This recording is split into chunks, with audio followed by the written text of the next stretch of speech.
Assalamualaikum warahmatullahi wabarakatuh. Sebelumnya perkenalkan, nama saya Rosa Ayunanda, mahasiswi Prodi Bimbingan dan Konseling Angkatan 2021 Universitas Syahkuala. Pada kesempatan kali ini, izinkan saya untuk menjelaskan kembali apa yang telah saya tangkap dari pembelajaran yang sebelumnya telah dijelaskan oleh Ibu Fitra Marcella. Dengan materi pengertian dan ruang lingkup psikologi. A. Pengantar psikologi. Psikologi berasal dari kata dalam bahasa Yunani yaitu psychology, merupakan gabungan dari dua kata yaitu psyche yang berarti jiwa dan logos adalah ilmu. Maka secara harfiah dapat disimpulkan bahwa psikologi adalah ilmu yang mempelajari tentang jiwa.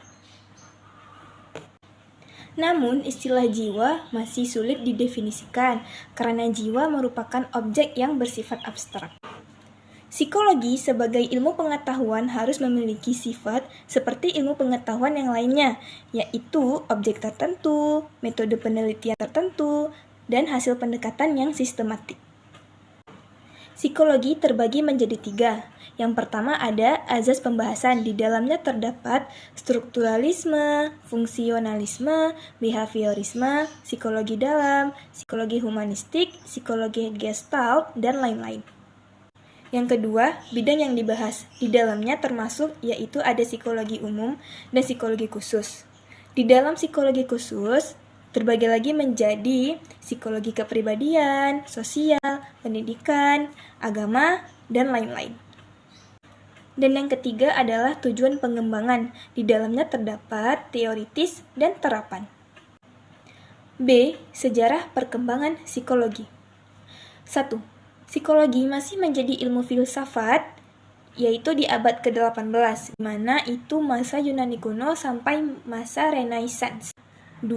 Psikologi menjadi bagian dari ilmu fisiologi, di mana itu di abad ke-18 masa pasca Renaissance. Nah, di sini gejala-gejala jiwa dijelaskan dari sudut pandang fisiologi. Nah, seperti ilmuwan yang pertama yaitu Charles Bell. Di tahun 1811 ia menemukan dua macam saraf, yaitu saraf sensoris dan saraf motoris. Yang pertama saraf sensoris.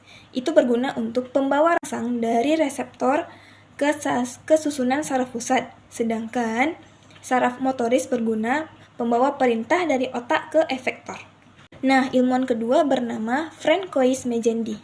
Di tahun 1812, ia menemukan dua macam saraf, yaitu saraf majemuk yang berisi saraf sensoris dan saraf motoris.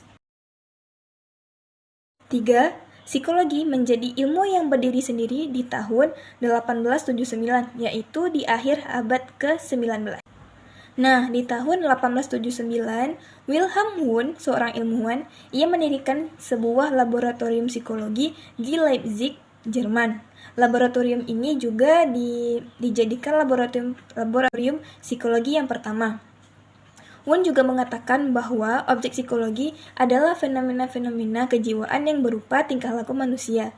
Ia juga mengatakan bahwa fisiologi merupakan ilmu yang membantu ilmu psikologi. C. Ruang lingkup psikologi. Yang pertama objek psikologi yaitu ada 3. Ada normal, sakit, dan abnormal.